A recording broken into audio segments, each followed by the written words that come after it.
بسم الله الرحمن الرحيم وأفوض أمري إلى الله إن الله بصير بالعباد ولا حول ولا قوة إلا بالله العلي العظيم. أعوذ بالله السميع العليم من الشيطان اللعين الرجيم. بسم الله الرحمن الرحيم.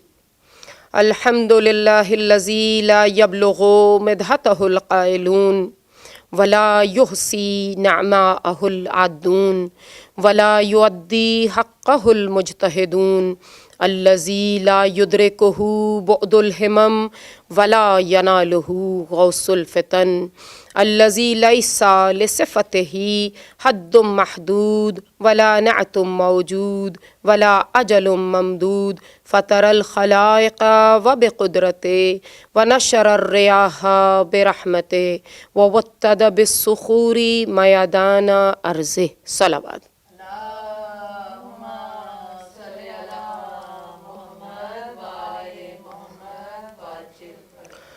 ثم الصلاة والسلام على سيد الثقلين نبي الحرمين صاحب قاب قوسين محبوب رب المشرقين والمغربين جد الحسن والحسين مولانا أبي القاسم محمد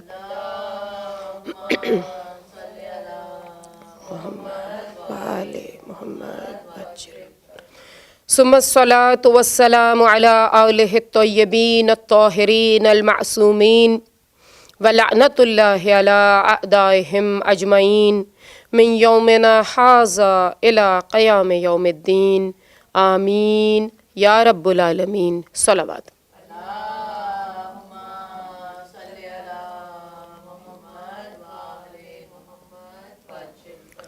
بسم الله الرحمن الرحيم. قال الله تبارك وتعالى في كتابه المبين هو أصدق القائلين وقوله الحق ذلك الكتاب لا ريب فيه. درود پڑھ دیجئے محمد وآل محمد پر.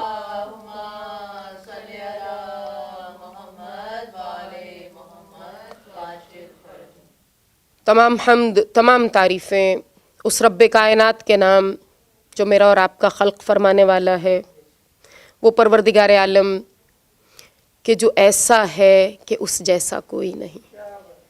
وہ جب اس کی تعریف و توصیف کا مقام آتا ہے تو عقلیں حیران رہ جاتی ہیں، زبانیں ہار جاتی ہیں، لفظ ختم ہو جاتے ہیں، اور انسان اس بارگاہ ربی میں فقط یہ اعتراف کرتا ہے کہ تو ایسا ہے کہ تجھ جیسا کوئی نہیں. اور پھر ہمارا درود و سلام ہو ان ہستیوں کے نام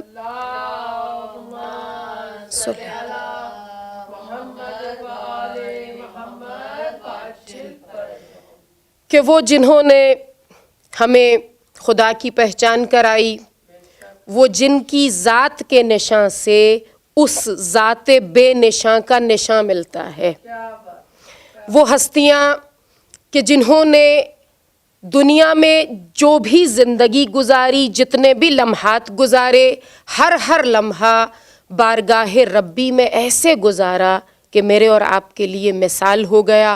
اور خود خداوند عالم نے اپنے حبیب محمد مصطفیٰ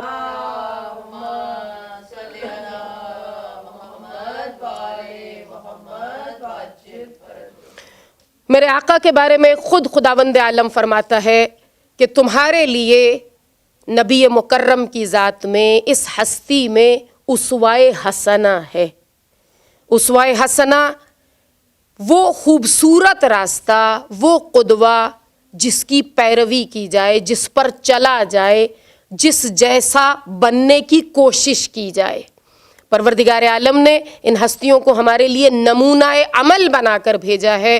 پروردگار کی بارگاہ میں دعا ہے کہ وہ ہمیں توفیق دے کہ ہم جو اس کے نام پر ان مجلسوں کا انعقاد کر رہے ہیں، نام نامی حسین پر جمع ہیں اور بیٹھ کر اس ذکر کو سن رہے ہیں، کر رہے ہیں، پروردگار عالم توفیق دے کہ ہم ان ذوات مقدسہ سے کچھ سیکھ سکیں. درود پڑھ دیجئے محمد و آل محمد پر.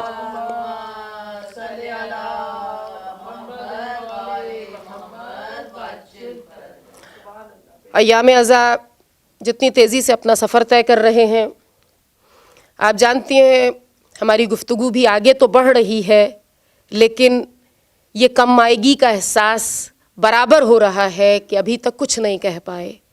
ہمارا موضوع آپ جانتی ہیں قرآن شناسی اور دور حاضر کے مسائل، لیکن پروردگار عالم گواہ ہے کہ یہ ایک کوشش بھی اتنی حقیر معلوم ہوتی ہے اس کتاب عظیم کے سامنے جسے اس رب رحمان و رحیم نے میری اور آپ کی ہدایت کے لیے بھیجا ہے۔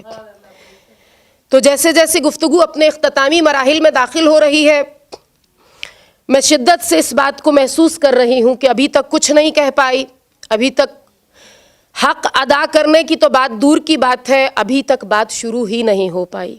لیکن اس پروردگار عالم کے رحم و کرم سے ہمیشہ کی طرح یہ امید رکھتے ہیں کہ ہم نے جس سفر کا آغاز کیا ہے پروردگار عالم اس میں برکت دے گا، اور دنیا میں جہاں جہاں اس ذکر کو سنا گیا اور سنا جا رہا ہے پروردگار عالم مجھ سمیت ہم سب کو اس کی برکتیں نصیب فرمائے گا، اور ہم یقیناً قرآن شناسی کو سمجھ سکیں گے۔ اس لیے کہ قرآن کو سمجھنا تو بعد کی بات ہے، پہلے قرآن شناسی کا شعور بیدار ہونے کی ضرورت ہے۔ تو کچھ بنیادی چیزیں جیسا کہ پہلے دن سے بچیوں کی خدمت میں عرض کر رہی ہوں کہ ہم کوشش کر رہے ہیں کہ دیکھیں تو صحیح کہ قرآن کیا ہے۔ تو آج چاہتی ہوں کہ قرآن کے جو مختلف نام ہمارے ہاں رائج ہیں، جن ناموں سے ہمیں اس کتاب کی پہچان کرائی جاتی ہے، ہم ان کو دیکھ لیتے ہیں، ہم سیکھ لیتے ہیں کہ کیوں یہ نام لیے جاتے ہیں اس کتاب مقدس کے۔ یا علی یا علی اللہم صلی علی محمد وآل محمد وعجل فرجہ۔ تو سب سے پہلے تو وہ نام جو اس کا تعارف ہے، اس کتاب کو قرآن کہا جاتا ہے۔ علماء بتاتے ہیں کہ قرآن کا مطلب یہ ہے سب سے زیادہ پڑھی جانے والی کتاب۔ ہم اور آپ جانتے ہیں کہ الحمدللہ اس کتاب کو وہ اعزاز حاصل ہے جو دنیا کی کسی اور کتاب کو حاصل نہیں ہے، اور اگر ایسا نہ ہوتا تو خداوند عالم خود اسے قرآن نہ کہتا۔ اسی لیے اس نے فرمایا ہے، میں اور آپ نہیں کہہ رہے، ہم دعویٰ نہیں کر رہے کہ یہ کتاب دنیا میں سب سے زیادہ پڑھی جانے والی کتاب ہے، اس خداوند عالم نے فرمایا ہے، اور ہمارا ایمان ہے کہ برحق فرمایا ہے یہ وہ کتاب ہے جسے پڑھنے والے دن رات پڑھتے ہیں۔ تو قرآن کا مطلب ہے سب سے زیادہ پڑھی جانے والی کتاب۔ اس کتاب کو ہدا کہتے ہیں، ہدایت۔ ہم اور آپ جانتے ہیں اس لیے کہا گیا، بار بار اس کی طرف ہم نے کوشش بھی کی کہ توجہ دلائیں کہ ہدایت اس راستے کو کہتے ہیں جو ہمیں سیدھا منزل کی طرف لے جائے۔ ہدایت وہ چیز ہے جس میں ہماری دنیا کی فلاح بھی ہے اور آخرت کی نجات بھی ہے۔ پھر اس کتاب کو نور کہا گیا۔ نور کیوں کہتے ہیں؟ اس لیے کہ یہ میری اور آپ کی زندگی کی ظلمتوں کو منور کرتی ہے۔ اسی کتاب کو احسن الحدیث کہا گیا، اس لیے کہ سب سے بہتر کلام ہے، سب سے برتر کلام ہے، نہ اس جیسا کوئی کلام ہے، نہ کوئی کلام اس جیسا ہو سکتا ہے۔ پھر اسی کتاب مقدس کو البصائر کہا گیا۔ علماء بیان کرتے ہیں اس لیے کہا گیا کہ اس میں وہ بصیرتیں پوشیدہ ہیں جو انسان کے باطن کو اس طرح بیدار کرتی ہیں کہ کوئی اور چیز بیدار نہیں کر پاتی۔ آپ جانتی ہیں بصارت اور بصیرت میں فرق ہوتا ہے۔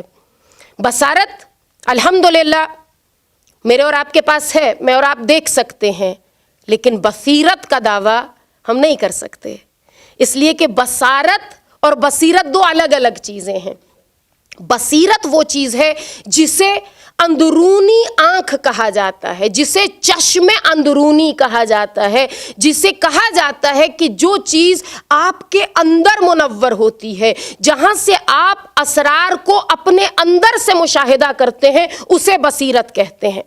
اشارتاً بتاتی چلوں کہ ہمارے ہاں ایک روایت مشہور ہے، بیان کی جاتی ہے کہ ہمارے مولا نے فرمایا، جب کسی نے پوچھا کہ کیا آپ نے اس خدا کو دیکھا ہے جس کی آپ عبادت کرتے ہیں، تو میرے اور آپ کے آقا نے مسکرا کے فرمایا کہ ہم اس کی عبادت کرتے ہی نہیں جسے ہم نے دیکھا نہ ہو، لیکن پھر فوراً ہی میرے اور آپ کے آقا نے، میرے اور آپ کے مولا نے، کائنات کے مشکل کشا نے وضاحت فرمائی کہ ان آنکھوں سے نہیں دیکھتے ہیں بلکہ ان آنکھوں سے دیکھتے ہیں، قلب کی آنکھ سے دیکھتے ہیں، اپنے شعور کی، اپنے فہم کی، اپنے فکر کی آنکھ سے دیکھتے ہیں، اس لیے کہ ہمارا اور آپ کا ایمان ہے خداوند عالم کو ان آنکھوں سے نہیں دیکھا جا سکتا۔ خداوند عالم بہت بلند ہے کہ میں اور آپ ان آنکھوں سے اس کا مشاہدہ کر سکیں، ہاں اس کو دیکھنے کے لیے، اس کی معرفت کے لیے ہمارے باطن کی آنکھ کا بیدار ہونا ضروری ہے۔ تو ہم نے چند ناموں پر غور کیا، بہت سے نام ہیں، آپ یقین کیجئے جتنی یہ کتاب عظیم ہے، چونکہ اتنا ہی اس کو سمجھنے کی کوشش کی گئی، اتنے ہی اس کے نام ہے۔ اس کتاب کو فرقان بھی کہا گیا۔ فرقان کہتے ہیں فرق کرنے والی، حق و باطل میں جو کتاب فرق کرتی ہے اسے فرقان کہتے ہیں۔ حق و باطل کے فرق کو نمایاں کرنے والی چیز ہمارے سامنے یہ کتاب عظیم ہے۔ پھر ہم اگلے مرحلے میں یہ دیکھ لیتے ہیں کہ قرآن نازل کیسے ہوا۔ ہم وہ سورہ مبارکہ جو بار بار پڑھتے ہیں اور بہت تاکید ہے اس سورہ مبارکہ کو پڑھنے کی، آپ جانتی ہیں سورہ قدر، اس میں پروردگار عالم فرماتا ہے بسم اللہ الرحمن الرحیم انا انزلناہ فی لیلۃ القدر۔ پروردگار عالم اسی کتاب عظیم کی بات کر رہا ہے، وہ فرماتا ہے کہ ہم نے اس کتاب کو لیلۃ القدر میں نازل کیا۔ اچھا، ہم اور آپ یہ سنتے ہیں، اب پوچھنے والے بعض اوقات سوال کرتے ہیں کہ اگر پوری کتاب لیلۃ القدر میں نازل ہو گئی تھی تو ہم پھر یہ کیوں تاریخ میں پڑھتے ہیں کہ جبریل آئے تھے فلاں آیت لے کر، جبریل آئے تھے یہ پیغام لے کر؟ تو اپنی بچیوں کی خدمت میں عرض کرنا چاہتی ہوں کہ قرآن کا نزول دو طرح سے ہوا۔ وہ جسے سورہ قدر میں بیان کیا گیا اسے قرآن کا دفعی نزول کہتے ہیں، ایک ہی دفعہ میں قلب اطہر نبی مکرم محمد مصطفیٰ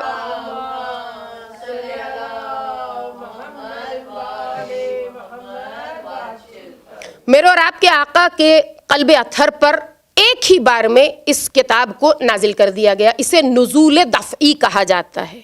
اس کے بعد 23 سال جو ہوتا رہا اسے نزول تدریجی کہا جاتا ہے۔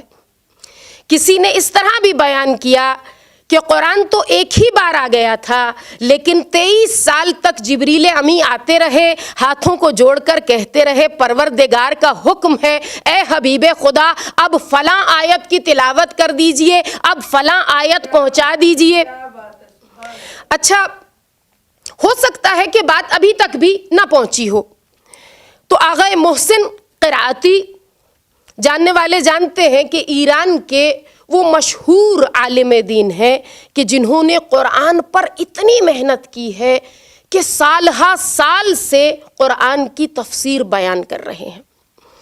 آغا محسن قرائتی قرآن کے نزول تدریجی کو کچھ مثالوں سے واضح کرتے ہیں۔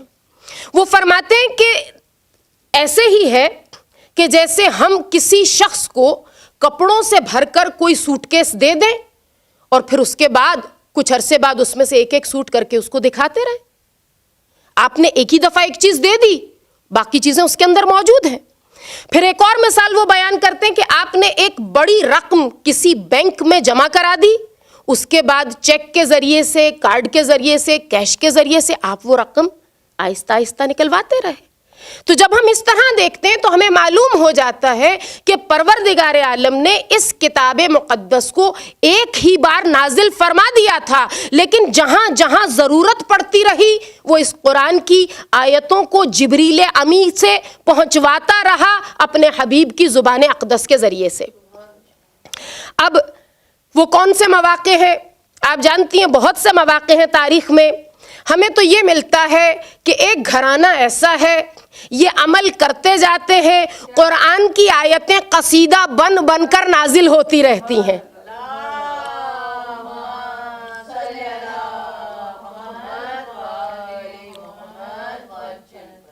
پروردگار عالم نے میرے اور آپ کے سیکھنے کا انتظام کیا ہے۔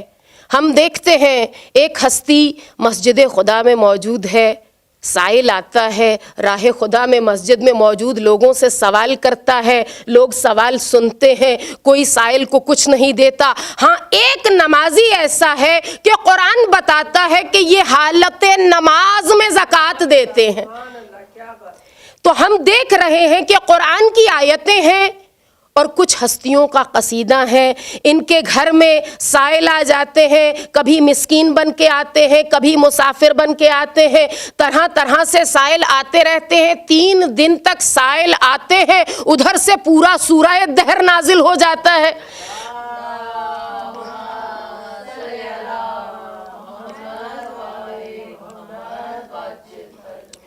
تو پروردگار عالم نے اس کتاب مقدس میں مجھے اور آپ کو سکھانے کا جو انتظام کیا ہے, انسان سوچ نہیں سکتا ہے. اس لمحے میں سکھاتا ہے جب انسان کی روح سیکھنے کے لیے آمادہ ہوتی ہے. آپ قصص قرآنی کا مطالعہ کیجئے, پروردگار عالم انبیاء کی داستانیں بیان کرتا جاتا ہے اور پھر ایک مقام ایسا آتا ہے کہ وہ فرماتا ہے ہم اسی طرح مومنوں کے ساتھ کرتے ہیں. ایسا نہیں ہے کہ قرآن کا کوئی قصہ, قرآن کی کوئی داستان ایسی ہے کہ میں اور آپ بس دور سے بیٹھ کے پڑھ لیں, ہم سمجھیں بس داستان ہے. ہر چیز میں سیکھنے کے لیے پیغام موجود ہے, ہر چیز میں سیکھنے کے لیے میرے اور آپ کے لیے کچھ ایسا ہے, اور ایسا نہیں ہے کہ اس کو ڈھونڈنا پڑتا ہے, وہ بتا دیتا ہے کہ ہم اسی طرح مومنوں کے لیے کرتے ہیں. مومنوں کو آمادہ ہونے کی ضرورت ہے. ہم چونکہ بار بار دیکھ رہے ہیں کہ ہمارا اور آپ کا اس کتاب سے تعلق کیسا ہونا چاہیے اور در حقیقت کیسا ہے. تو ہم نے سال گزشتہ بھی عرض کیا تھا, لیکن چونکہ یہ چیز ایسی ہے کہ جو ہمارے معاشرے میں بہت رائج ہے, تو دل چاہتا ہے کہ بتائید محمد وآل محمد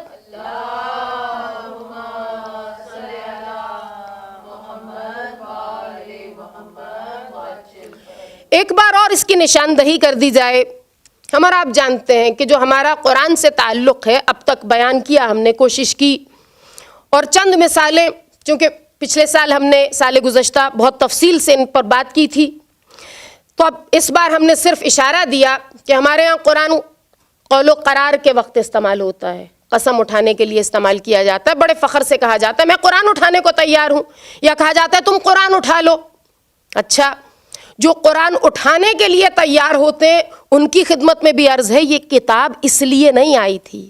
اگر میں اور آپ اس کتاب کی عظمتوں کو درک کر سکیں تو ہمارا اپنا کردار ایسا ہوگا کہ خداوند عالم اتنی برکت دے گا کہ ہمیں ضرورت نہیں پڑے گی. یہ اسی طرح ہے کہ جس طرح لوگ بار بار قسمیں کھاتے ہیں. آپ جانتی ہیں قسم کھانے کو پسند نہیں کیا گیا, ہمیں نہیں سکھایا گیا کہ ہم بات بات پر قسم کھائیں, ہم کہیں اللہ کی قسم ایسا ہی ہوا تھا. اس لیے کہ پروردگار عالم چاہتا ہے کہ میری زبان سے جو نکلے سچ نکلے, پھر مجھے اپنا ثبوت دینے کی ضرورت ہی نہیں پڑے گی. یہ ثبوت اسی وقت دینے پڑتے ہیں جب کبھی آپ سچ بولیں کبھی سچ نہ بولیں, پھر اسی وقت ایسا کہنے کی نوبت آتی ہے. ہمیں جن چیزوں سے منع کیا گیا ہے ان میں بھی حکمتیں ہیں, ورنہ آپ جانتی ہیں قرآن کے اٹھا لینے میں برکت ہے, نام سے خدا کا نام, زبان سے خدا کا نام لینے میں برکت ہے, لیکن منع کیا گیا کہ ایسا نہ کہو, اللہ کی قسم نہ کہو, رسول کی قسم, اس لیے کہ بھائی آپ سچ بولنے کی عادت ڈالیے, دنیا دیکھے کہ ان کی زبان سے ہمیشہ سچ نکلتا ہے, کوئی کبھی آپ پر شک ہی نہیں کرے گا. پھر ہم دیکھتے ہیں کہ ہمارے ہاں شادیوں کے موقع پر قرآن سر پہ رکھا جاتا ہے. آپ کی خدمت میں عرض کر دیا کہ موقع نہیں ہے, اور آپ جانتی ہیں کہ اگر واقعی اس کے مطلب کو, اس کے مفہوم کو سمجھ کر سر پر رکھا جائے بہت اچھی بات ہے, لیکن اشارہ کیا کہ عموماً ہمارے ہاں جو ہو رہا ہوتا ہے, اگر کوئی غیر مسلم آ کر دیکھ لے, آپ خود بتائیے اس کو کیا دیکھنے کو ملے گا کہ پوری شادی ایسے ہو رہی ہے کہ جس میں کوئی چیز بھی چھوڑی نہیں گئی دین اسلام سے باہر کی, آپ نے ہر طریقے سے, اور پھر بڑے فخر سے کہا جاتا ہے آج کل یہ چل رہا ہے. چلانے والے کون ہیں؟ آپ کو آج کل چلانے والوں کی کیوں پیروی کرنے کی ضرورت پڑتی ہے؟ آپ کو 1400 سال پہلے جو بتا دیا گیا تھا, وہ شادی جو امیر المؤمنین اور فاطمہ زہرا سلام اللہ علیہا,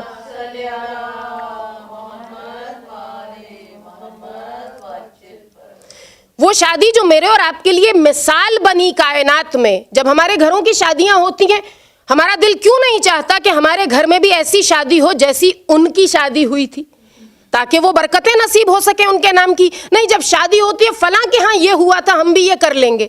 آپ یہ دیکھیے نبی کے ہاں کیا ہوا تھا، آپ یہ دیکھیے فاطمہ زہرا کا اس وقت عمل کیا تھا، میری بیوی کا اس وقت علی مرتضیٰ کا عمل کیا تھا۔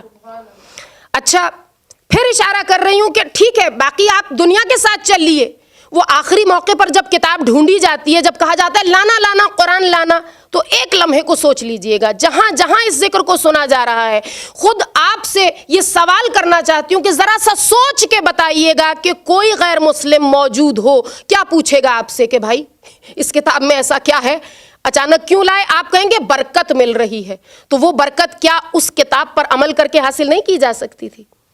پروردگار عالم توفیق دے کہ میں اور آپ اس کتاب کو اپنی زندگیوں میں شامل کریں۔ پھر میں اور آپ جانتے ہیں ایک اور چیز جو ہمارے ہاں رائج ہے، وہ یہ ہے کہ کوئی بیمار ہو جائے تو کہا جاتا ہے قرآن کی ہوا دے لو۔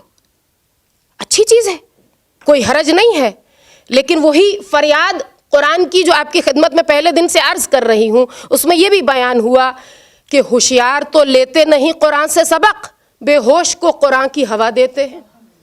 اب آپ بتائیے، ہوشیار جو پھر رہے ہیں انہیں ضرورت نہیں ہے قرآن کی ہوا کی۔ میں نے سال گزشتہ عرض کیا تھا کہ اچھا، بے ہوش کے لیے قرآن کی ہوا اور ہوشیار کے لیے زمانے کی ہوا، اسے زمانے کی ہوا لگنے دیں۔ ہم کہتے ہیں نا، اور آپ جانتی ہیں اچھے معنوں میں نہیں کہتے ہیں کہ جی زمانے کی ہوا لگ گئی۔ آپ سوچئے میں نے اور آپ نے اپنے لیے کیا منتخب کر رکھا ہے؟ ہم جو ہوشیار پھر رہے ہیں، ہمیں قرآن کی ہوا کی ضرورت ہے، اس لیے کہ میں جب چلتی ہوں مجھے رہنمائی چاہیے، میں جب بولتی ہوں مجھے رہنمائی چاہیے، میں جب کسی سے کوئی معاملہ کرتی ہوں مجھے رہنمائی چاہیے۔ بے ہوش تو بیچارہ پہلے ہی بستر پر پڑا ہے، اگر اس تک رہنمائی تھوڑا دیر سے بھی پہنچ جائے گی تو وہ معاشرے کو وہ نقصان نہیں پہنچائے گا جتنا میرے جیسے ہوشیار پہنچا دیتے ہیں۔ اگر ہمیں قرآن کی رہنمائی نہ ملے وقت پر تو پروردگار شعور دے، ہمیں پروردگار عالم توفیق دے کہ ہم سمجھیں کہ ہم زبانی کلامی سے آگے بڑھیں۔ اب اس قرآن سے، اس کتاب سے جو محبت کا اظہار ہے اسے عمل میں ڈھلنے کی ضرورت ہے۔ پروردگار توفیق دے کہ میں اور آپ اسے عمل میں شامل کر لیں۔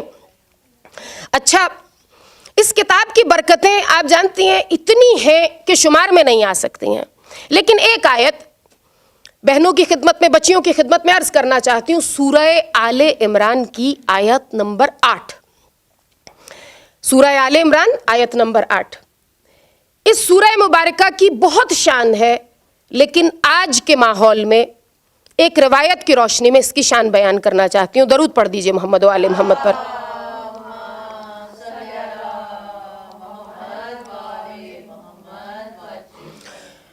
ہمارے اور آپ کے چھٹے امام، امام جعفر صادق علیہ السلام،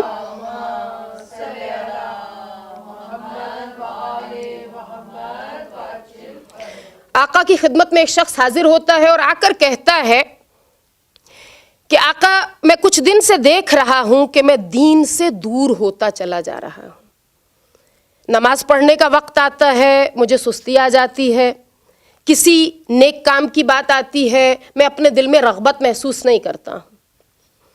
آپ جانتی ہیں بہت سے مواقع ایسے آتے ہیں کہ ہم اس چیز سے ریلیٹ کر سکتے ہیں، ہم دیکھتے ہیں کہ ہم بہت سے اعمال نیک انجام دے رہے ہوتے ہیں، اچانک ہم محسوس کرتے ہیں کہ آج وہ عمل نیک کرنے کو ہمارا دل نہیں چاہ رہا ہے۔ انسان کی فطرت ہے، خدا کا شکر ہے کہ ہمیں سکھانے والے موجود ہیں، سکھا دیا گیا کہ اگر کبھی ایسا ہو تو کیا کرنا چاہیے۔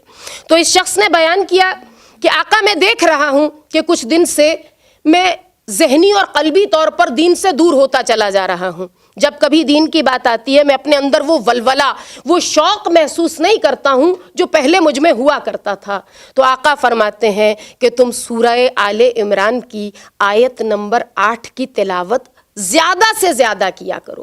اب آئیے آیت دیکھ لیتے ہیں، یہ آیہ مبارکہ جس میں پروردگار عالم ہمیں ایک دعا سکھا رہا ہے۔ وہ دعا کیا ہے؟ ربنا لا تزغ قلوبنا بعد اذ ہدیتنا۔